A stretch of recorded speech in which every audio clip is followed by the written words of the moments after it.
One of the video game genres that has exploded within the last decade is the Battle Royale genre, where around 100 players drop into a virtual map from an aircraft to gather loot and equip themselves for the entire game, all while eliminating other players on the map inside the safe zone circle. As the game slowly decreases the playing field, players must fight for their virtual lives until only one team or player is left standing as the champion. A spicy turn of events that Battle Royale games recently added are special abilities that players can utilize to win the game. Do you know what game I'm talking about? Welcome to the Modern Day Geeks, where we talk about gaming, tech, films, and everything under the sun. Before we talk about these amazing Battle Royale games, be sure to hit that like and subscribe button so you don't miss out on the fun. Are you familiar with the game that uses abilities in a Battle Royale? Well, there's not only one, but two games we'll be discussing today, so better hold on to your gaming chairs, and let's find out more about Apex Legends and the newly released free-to-play game called Vampire the Masquerade: Bloodhunt.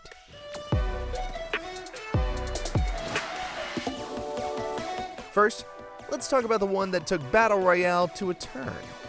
Apex Legends took everyone by storm with its release in February 4th, 2019. The game is a free-to-play battle royale that was developed by Respawn Entertainment and published by Electronic Arts. Before the game was released, the developers didn't expect it to go big, but were shocked as it reached 25 million players and 2 million live player count, which is a very groundbreaking achievement by Respawn.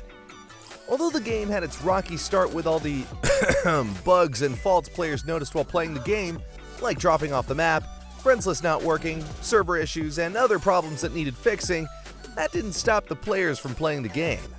Apex Legends games start off in a dropship that lets you drop from anywhere in the map, and it consists of 20 squads with 60 players each match. What makes Apex Legends special?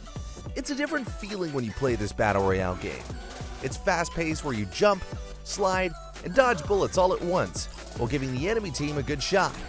With the game's versatility and flexible movement of the characters, Apex caught the eye of many gamers. Some even say that it's satisfying to finish off other players while floating in midair or charging up super rifles during the game. This game may have the same gameplay as other battle royales where you drop off and land wherever you want to, loot, and shoot other players until you're the last team that remains, but the excitement differs because you can use a variety of characters with different abilities to your advantage, giving the enemy team a good surprise flank attack or just rushing in and shooting everyone else. These characters, called Legends, have their own unique set of abilities that makes them important in utilizing the team play. For example, a healer like Lifeline, a recon to seek out nearby players like Bloodhunt, or Wraith who can phase through different dimensions, and many more exciting legends to choose from. Let's also talk about the graphics. Respawn really did a good one on this because the smooth layout on these effects wouldn't make you turn your eye away from the screen.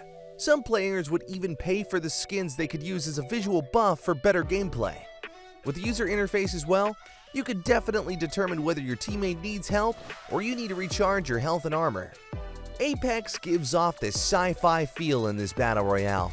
Not only that, but being the Apex Champions is more of a title given to actual champions. Although the game is amazing and exciting, it's not easy to play. Others get annoyed by the difficulty to control the character, or the fact that you could barely see much from a distance. Beginners would likely get matched up with veteran gamers that would give them a hard time to enjoy the game. In some cases, these factors make the game more addicting, where you could learn and practice no matter how many times you lose, so you can become a better player, and better yet, the Apex Champions. With all that said, let's find out what requirements your system needs to be able to play Apex Legends. The recommended system requirements for Apex Legends with a gameplay for smooth 60 frames per second are of the following: a 64-bit Windows operating system, along with an Intel i5-3570K or equivalent central processing unit, at least 16 GB of RAM, graphics cards that are at least NVIDIA GeForce GTX 970 or AMD Radeon R9 290 with a GPU RAM of 8 gigs, and a hard drive with a minimum of 60 gigs of free space. Though some may find it pricey to acquire these specs, so here is also the minimum requirements to be able to play Apex Legends. The player must have at least a 64-bit Windows 7 as well, with a central processing unit that is Intel Core i3-6300 3.8 GHz or AMD FX 4350 4.2 GHz quad-core processor, a RAM that is at least 6 GB, and an NVIDIA GeForce GT 640 or Radeon HD 7730 with a RAM of 1 GB. And don't forget the minimum free space required of 60 gigs. In case you haven't already known, you can play Apex Legends on other platforms other than your PC, such as PlayStation and Xbox. With the addition of crossplay, you and your friends can team up whether you're using a PC or a console. And recently, they launched Apex for mobile as well. So if you want to try it out and become Apex champions on the go, you can download it on the iOS App Store and Google Play Store. Now that we're done with that, are you ready for something new? If everything in Apex is all bright and flying high, now let's talk about this game that would give you the horrific Dark Era vibes. But before we get into it, hit that like and subscribe button first if you haven't yet. Okay, going back. If you love horror and battle royale games, take a good look at this game.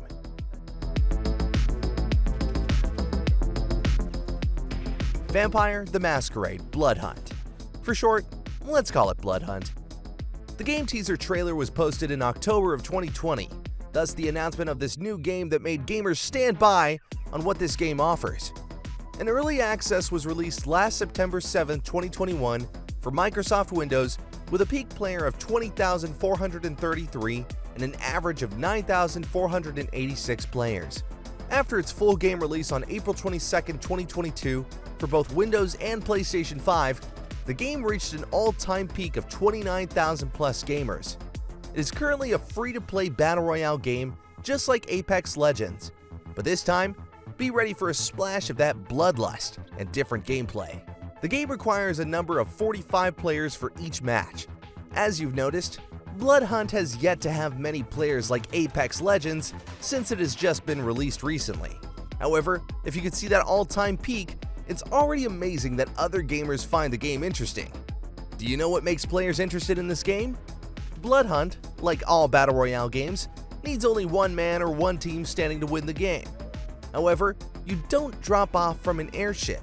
Instead, you spawn right into the city at night, where you look for NPC civilians to drink their blood. That's right, you drink NPC blood to increase your ability and level up.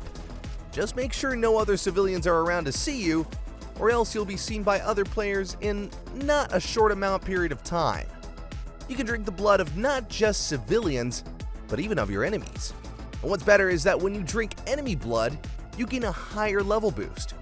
Bloodhunt offers you vampires that have special abilities too, like that half zombie, half vampire. Talk about hybrid and creepy. Sheesh. You can also turn invisible when you crouch in some cases. Another thing about the game that makes it special is that you can climb walls. That's right, climb walls with your bare hands. What other battle royale could offer something like this? It's like playing a horror game and a battle royale all in one go. Isn't that exciting? The only thing that makes this game complicated and annoying is like any other game, having good aim. But like any other battle royale games, players are given loot like guns and melee weapons such as a baseball bat. You can even gather a machine gun and go crazy. Since the game is just new to the industry, some players still find it less exciting compared to Apex Legends, while others find this a complete package that is thrilling, strategic, and fun to play. Although there may be a couple bugs since it's still developing compared to other battle royales, it's still a pretty cool game that's enticing to play. You can climb up a building and sniper another player, then go back down to drink civilian blood for upgrades. But that said, you can be sneaky or aggressive in the game since there are lots of hiding places or abilities that players could utilize for a good gameplay. Let's now discuss the requirements recommended for this game, since I know a lot of you may be interested right now and are wondering, can my system handle the game? Well, let's see if it requires a heavier setup or a light one. The game recommends a 64-bit Windows 10 operating system with a central processing unit that is an i7-8700K or Ryzen 5 3600X or better, a RAM that is 16 gigs, RTX 2060 or RX 5700 XT graphic processing unit, and a DirectX version 11. It also needs a storage of 20 gigs, and an additional SSD is strongly recommended. What do you guys think? On the other hand, here's the minimum requirements that you would be needing. It, of course, requires a 64-bit Windows 10 operating system with a CPU's i5-8600 or Ryzen 1600X or better, a RAM of 16GB with a GPU that's a GTX 1070 or RTX 5600 XT or better. Also needs to have DirectX version 11 and 20GB of space where an additional SSD is highly recommended. If you notice, not much has been decreased, but if I were to play it, don't you agree that better graphics makes the game more exciting to play? Now that we've discussed the factors and gameplay the two games have, let's compare the differences in their gameplay, graphics, and system requirements as a summary of what we just discussed. Apex Legends starts off in a dropship and lets you drop off wherever you like, while on Bloodhunt, you get to pick which part of the map you will spawn to. In each match, there are 60 players needed for Apex to start, while only 45 players are needed in Bloodhunt. When it comes to the gameplay, we all understand that both games can jump, crouch, and slide. However, in Bloodhunt, you can climb walls and drink civilian or enemy blood to gain boosts or upgrades. Both games use abilities for different characters. However, Apex has more options in which legend you want to use compared to Bloodhunt. If you're more into the sci-fi thrilling type of battle royale, Apex Legends is the best game for you. But if you're more interested in surviving the night with a horrific genre of battle royale, Vampire the Masquerade Bloodhunt is a must you should play. In most cases, you should also check your system to see if it can handle running the game. Since Bloodhunt is a new release, it requires a more modern operating system compared to Apex Legends, so you might want to talk to your computer shop for an upgrade if you're going to go for Bloodhunt. In other cases, some try it with less than the required minimum system specs, which may end up in a bad gameplay and harmful for your computer. Safety is still better than cure, so be sure to double check everything before you play the game. I hope this helps in letting you guys understand more about these two games. Whichever you prefer is literally up to your interest, because both games are remarkable and fun to play. You just gotta find the theme you want and go for it. I'm sure the developers are looking to update more of these games, so why don't you hit that like and subscribe button so you can also get updates for our future videos, because in this channel, we talk about gaming, tech, films, and everything under the sun. We're the Modern Day Geeks, and we'll see you next time.